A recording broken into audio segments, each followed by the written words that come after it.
साथियों, जहां देश के 140 करोड़ लोग स्तब्ध हैं, देश के स्पोर्ट्स पर्सन स्तब्ध हैं, वहां कुछ सवाल यकायक हर व्यक्ति के मस्तिष्क में है।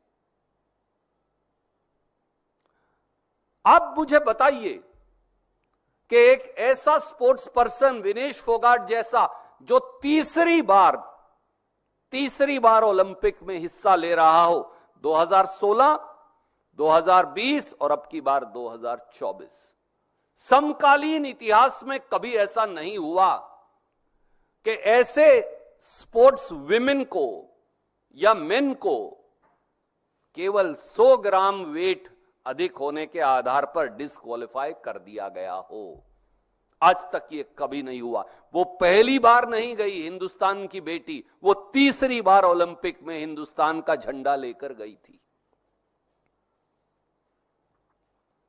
हर बार जब किसी खिलाड़ी का वेट अगर ज्यादा भी हो जाए तो उसे 1 से 2 घंटा दिया जाएगा। विनेश फोगाट को यह क्यों नहीं दिया गया? तीसरा, जितने खिलाड़ी गए हैं उससे ज्यादा मोदी सरकार के अधिकारी गए हैं। रेसलिंग फेडरेशन ऑफ इंडिया क्या कर रही थी? क्या वो मेडल को गिराने की कोशिश कर रहे थे या मेडल दिलवाने की कोशिश कर रहे थे? इंडियन ओलंपिक एसोसिएशन क्या कर रही थी उस समय? भारत की स्पोर्ट्स के जो अधिकारी गए हैं वो क्या कर रहे थे? देश के स्पोर्ट्स मंत्री क्या कर रहे थे? ये सवाल तो पूछे जाएंगे ना। चौथा, आर्टिकल 11 है इंटरनेशनल ओलंपिक एसोसिएशन का, उसमें तो यह भी लिखा है, और कोई भी ट्रूप हो, अगर सिर्फ वेट की बात है तो वो पहले वेट खुद करेंगे, फिर वो उसको स्पोर्ट्स एरिना में लेकर जाएंगे। पहले दिन वेट ठीक था। हिंदुस्तान की बेटी विनेश फोगाट ने 1 नहीं 2 नहीं 3 बाउट्स जीते, वेट बिल्कुल ठीक था। अगले दिन सुबह वेट बढ़ कैसे गया? ऐसा क्या जादू हुआ कि 100 ग्राम वजन बढ़ गया? और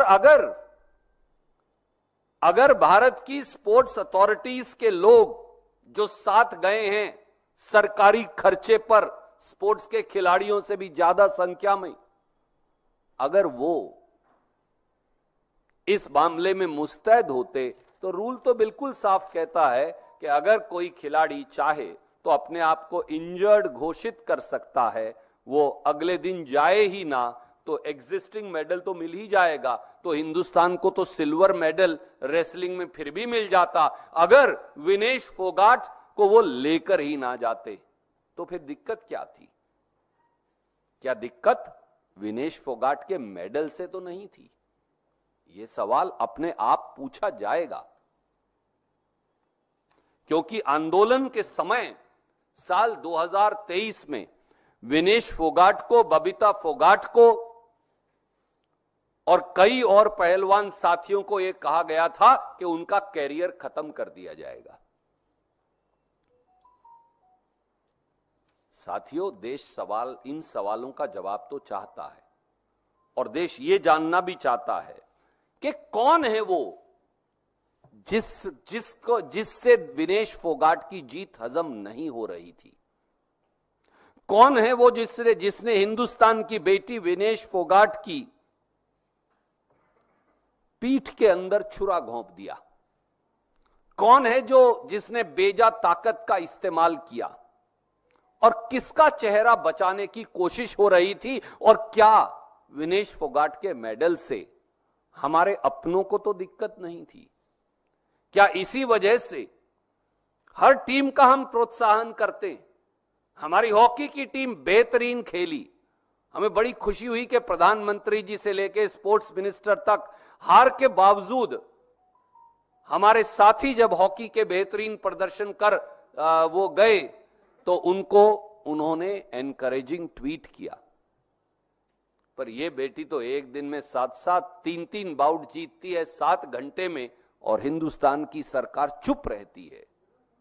हां, डिस्क्वालीफाई होने के बाद क्षणों के अंदर सांत्वना का ट्वीट आ जाता है देश के प्रधानमंत्री और देश के बड़े बड़े सत्ताधारी लोगों का। हमें सांत्वना का ट्वीट नहीं चाहिए, विनेश फोगाट से न्याय चाहिए। याद करिए, और मुल्कों में भी जब ऐसा हुआ तो और मुल्कों के लोगों ने, उनकी सरकारों ने क्या किया? उन्होंने बाकायदा इस बात को लेकर अपील की। ये जो फेथ केपन है, मैं उनका नाम सही नहीं प्रोनाउंस कर रहा, उनका मेडल रिस्टोर हो गया। हिंदुस्तान की सरकार सांत्वना क्यों दे रही है, न्याय क्यों नहीं मांग रही? रेसलिंग फेडरेशन ऑफ इंडिया एक रहस्यमयी चुप्पी क्यों साधे है? वो रेसलिंग फेडरेशन इंटरनेशनल के दरवाजे क्यों नहीं खटखटा रही? इंडियन ओलंपिक एसोसिएशन और पूरी भारत सरकार केवल सांत्वना देकर चुप क्यों है? वो इंटरनेशनल ओलंपिक एसोसिएशन का दरवाजा क्यों नहीं खटखटा रही? देश के स्पोर्ट्स मिनिस्टर यहां क्यों बैठे हैं, या गुजरात ना चले गए हों, बजाय इसके कि वो पेरिस जाएं? देश के प्रधानमंत्री खुद इंटरवीन क्यों नहीं कर रहे? जो प्रधानमंत्री यूक्रेन का और रूस का युद्ध रुकवा सकते हैं, वो विनेश फोगाट को न्याय क्यों नहीं दिलवा सकते? ये सवाल हैं जो इस देश के लोग पूछना चाहते हैं।